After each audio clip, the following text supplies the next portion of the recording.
नमस्कार, मैं डॉक्टर आशाराम भार्गव। आज हम रहीम के पदों की व्याख्या करेंगे। इस भाग 3 में हम पद संख्या 13 से 19 की व्याख्या करेंगे। पद संख्या 13, अंजन दियो तो किरकिरी, सुरमा दियो न जाए, जिन आँखिन सो हरि लख्यो, रहीमन बलि बलि जाए। इस पद में रहीम उन आँखों पर बलिहारे जाने की बात कहते हैं जिन आँखों ने हरि को देखा है, भगवान को देखा है। रहीम कहते हैं कि जिन आँखिन सो हरि लख्यो, जिन आँखों से हरि अर्थात भगवान को लख्यो अर्थात देखा है, रहीमन बलि बलि जाए। रहीम कहते हैं मैं उन आँखों पर बलि जाता हूँ, बलिहार जाता हूँ, प्राण न्योछावर करता हूँ। साथ ही वे कहते हैं कि जिन आँखिन से हरि लख्यो, जिन आँखों से उन्होंने हरि को देखा है या भक्त ने हरि को देखा है, उन आँखों में अंजन दियो तो किरकिरी, अंजन अर्थात काजल दिया तो किरकिरी अर्थात कंकर की तरह कष्टकारी लगता है, और सुरमा दियो न जाए, और सुरमा भी दियो न जाए, नहीं दिया जाता। अर्थात जिन आँखों ने हरि को देखा है उन आँखों की शोभा बढ़ाने के लिए उसमें यदि काजल लगाया जाए तो वह किरकिरी करता है, वो कष्टदायी होता है, और ना ही उनमें उन आँखों में सुरमा दिया जा सकता है, क्योंकि सुरमा और अंजन दोनों ही उन आँखों की शोभा नहीं बढ़ा सकते, क्योंकि उन आँखों की वास्तविक शोभा ईश्वर के दर्शन में है। रहीम कहते हैं कि जिन आँखों ने हरि को देखा है, जिन आँखों से हरि को देखा गया है, मैं उन आँखों पर बलिहारे जाता हूँ, और उन आँखों की शोभा काजल से नहीं है बल्कि ईश्वर के दर्शन के कारण है। ईश्वर के को देखने के कारण ही उन आँखों पर रहीम बलिहारी जाते हैं। पद संख्या 14, अंड न बोड़ रहीम कही, देखी सचिक्कन पान, हस्ती ढक्का कुल हिडन, सहत तरवर आन।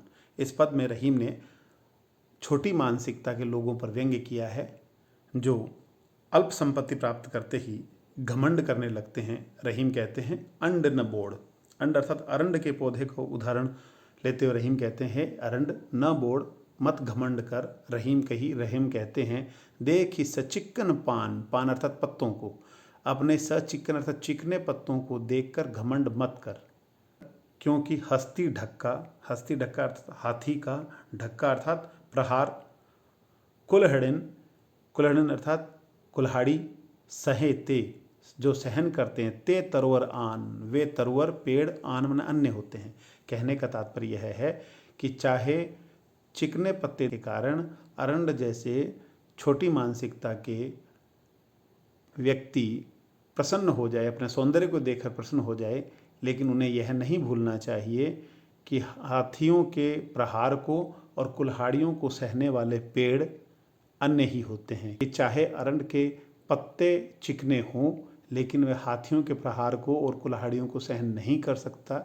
हाथियों के प्रहार को और कुल्हाड़ियों को सहन करने वाले पेड़ अन्य ही होते हैं। कहने का तात्पर्य यह है कि जो व्यक्ति जितना बड़ा होता है, जितना श्रेष्ठ होता है, वह उतने ही आघातों को सहन करता है। अरंड के बस में नहीं है कि वह इतने प्रहारों को सहन कर सके।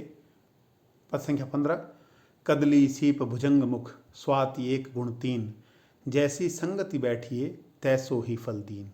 इस पद में रहीम ने संगति के परिणाम का वर्णन किया है। वे कहते हैं कि कदली अर्थात केले, सीप, भुजंग मुख, सांप के, भुजंग अर्थात सांप, सांप के मुख में, स्वाति एक गुण तीन, स्वाति अर्थात स्वाति नक्षत्र में बारिश की बूंद, एक होती है, गुण तीन, उसके 3 गुण हैं। जैसी संगति बैठिए, जैसी संगत में बैठते हैं, तैसो ही फल दीन, वैसा ही फल दीन अर्थात मिलता है। तात्पर्य यह है, ऐसी मान्यता है कि स्वाति नक्षत्र के दिन जो बारिश की बूंद होती है वह केले के पेड़ पर गिरती है, जिसके कारण वहाँ कपूर बनता है। वह सीप के मुख में गिरती है तो मोती बनता है, और अगर सांप के मुंह में गिरे तो वह जहर बनता है। तो इस पद के माध्यम से रहीम कहते हैं कि कदली अर्थात केले में, सीप में और भुजंग के मुख में स्वाति की एक बूंद गिरती है, लेकिन गुण 3, उसके 3 प्रकार के गुण सामने आते हैं। एक जगह जहर, एक जगह मोती और एक जगह कपूर। जैसी संगति बैठिए तैसो ही फल दीन, जैसी संगत में व्यक्ति बैठता है उसको वैसा ही फल मिलता है। यदि स्वाति नक्षत्र की बूंद सीप में गिरेगी तो मोती बनेगी उसकी संगति से, सांप के मुंह में गिरेगी तो जहर बनेगी उसकी संगति से, और कदली अर्थात केले के पेड़ पर अगर गिरेगी तो कपूर बनेगी उसकी संगति से। इस प्रकार इस पद में रहीम ने संगति का परिणाम बताया है। पद संख्या 16, कमला थिर न रहीम कही, यह जानत सब कोय, पुरुष पुरातन की वधु क्यों न चंचला होए। इस पद में रहीम ने एक लोक मान्यता को आधार बनाकर यह बात कही है कि लक्ष्मी कभी स्थिर नहीं रहती। वे कहते हैं कमला थिर न, कमला अर्थात लक्ष्मी, थिर अर्थात स्थिर, न नहीं, लक्ष्मी कभी स्थिर नहीं रहती। रहीम कही, रहीम कहते हैं यह जानत सब कोई, यह बात सभी कोई जानते हैं अर्थात सब व्यक्ति जानते हैं कि लक्ष्मी कभी स्थिर नहीं रहती। पुरुष पुरातन की वधु, उसका कारण बताते हुए रहीम कहते हैं कि पुरुष पुरातन की वधु, पुरातन पुरुष अर्थात भगवान विष्णु जो सबसे पुराने पुरुष हैं, सृष्टि के प्रथम पुरुष हैं, उसी पुरातन पुरुष की वधु होने के कारण, पत्नी होने के कारण क्यों न चंचला होए, लक्ष्मी क्यों नहीं चंचला होगी। कहने का तात्पर्य यह है कि लक्ष्मी भगवान विष्णु की पत्नी है। भगवान विष्णु पूर्व पुरुष, पुरातन पुरुष या प्रथम पुरुष हैं, उन्हीं के बाद सृष्टि का निर्माण हुआ, और लक्ष्मी जो समुद्र मंथन के बाद निकली वह उनसे आयु में काफ़ी छोटी हैं, और यही कारण है कि लक्ष्मी चंचल है, स्थिर नहीं रहती, जबकि भगवान विष्णु का स्वभाव स्थिर है। इसी मान्यता को आधार बनाकर रहीम कहते हैं यही कारण है कि लक्ष्मी कभी स्थिर नहीं रहती। वे कहते हैं कमला थिर न रहीम कही, लक्ष्मी कभी स्थिर नहीं रहती, यह जानत सब कोई, यह बात सभी जानते हैं, क्योंकि लक्ष्मी पुरातन पुरुष की वधु है, इसीलिए क्यों न चंचला होए, क्यों नहीं चंचल होंगी। पद संख्या 17, करत निपुणई गुण बिना रहीमन निपुण हुजूर, मानहु टेरत विटप चढ़ी मोहि समान को कूर। इस पद में रहीम ने ऐसे लोगों पर व्यंग किया है जो अपनी प्रशंसा खुद करते हैं, जो गुणहीन होते हैं लेकिन अपनी चतुराई के माध्यम से अपने आप को श्रेष्ठ सिद्ध करने की कोशिश करते हैं। रहीम कहते हैं करत निपुणई गुण बिना, बिना गुणों के करत करते हैं, निपुण अर्थात निपुणता, चतुरता, जो व्यक्ति बिना गुणों के अपनी निपुणता दिखाते हैं। रहीमन निपुण हुजूर, रहीम कहते हैं निपुण हुजूर अर्थात श्रेष्ठ हुजूर के सामने जो व्यक्ति अपनी निपुणाई दिखाते हैं, मानहु टेरत विटप चढ़ी। रहीम कहते हैं मानो, मानो अर्थात मानो, टेरत मैंने पुकार रहे हो, विटप मैंने पेड़ पर चढ़कर, मोहि समान को कूर, मोहि मैंने मेरे समान, को मैंने कौन, कूर अर्थात झूठा है। कहने का तात्पर्य यह है कोई व्यक्ति गुणवान व्यक्तियों की सभा में अपनी चतुराई दिखाता हो, अपनी प्रशंसा खुद कर रहा हो, तो ऐसा लगता है मानो वह पेड़ पर चढ़कर यह बोल रहा हो कि मेरे समान कोई झूठा नहीं है। किसी भी क्षेत्र में अपने से श्रेष्ठ व्यक्तियों के सामने कोई व्यक्ति अपनी झूठी श्रेष्ठता सिद्ध करे, अपने आप को ज़्यादा निपुण बताने की कोशिश करे, जबकि वास्तव में निपुण ना हो, तो ऐसा ही लगता है जैसे पेड़ पर चढ़कर वो यह बोल रहा है कि मुझसे बड़ा झूठा कोई नहीं है। करत निपुणई, जो निपुणता दिखाता है, गुण बिना, बिना गुणों के अपनी निपुणता दिखाता है।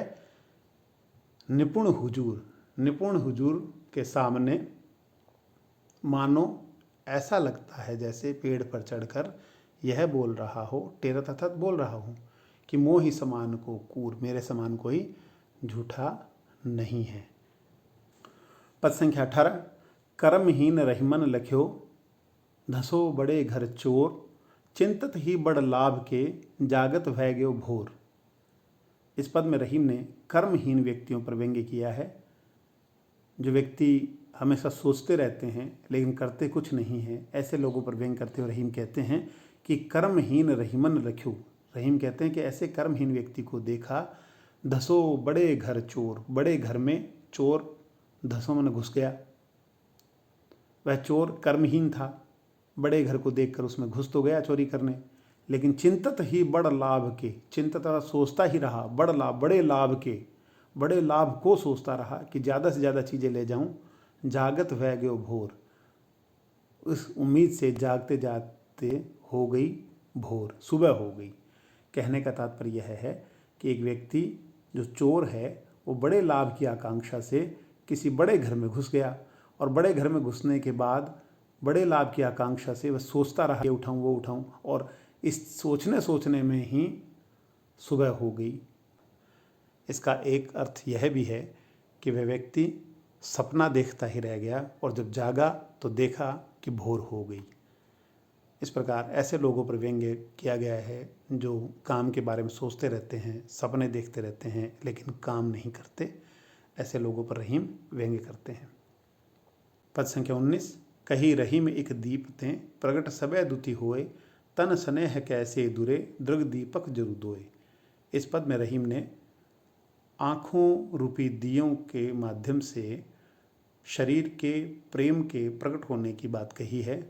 रहीम कहते हैं, कही रहीम, रहीम कहते हैं एक दीप तें, एक दीपक से, प्रगट सबे, सब कुछ प्रकट हो जाता है, दुति होए अर्थात चमक हो जाती है, उजाला हो जाता है। कहने का तात्पर्य यह है कि पूरे घर में एक दिया जलाने से सब कुछ प्रकट हो जाता है, सब कुछ दिखाई देने लगता है, चारों तरफ उजाला हो जाता है, कुछ भी छुपा नहीं रहता। रहीम सवाल करते हैं कि तन स्नेह कैसे दूरे, तन अर्थात शरीर का स्नेह अर्थात प्रेम कैसे छुप सकता है, दूरे अर्थात छुप सकता है, जब दृग दीपक जरु जोए, जब दृग रूपी दीपक अर्थात दिए जरु में जलते हैं, दो अर्थात दोनों।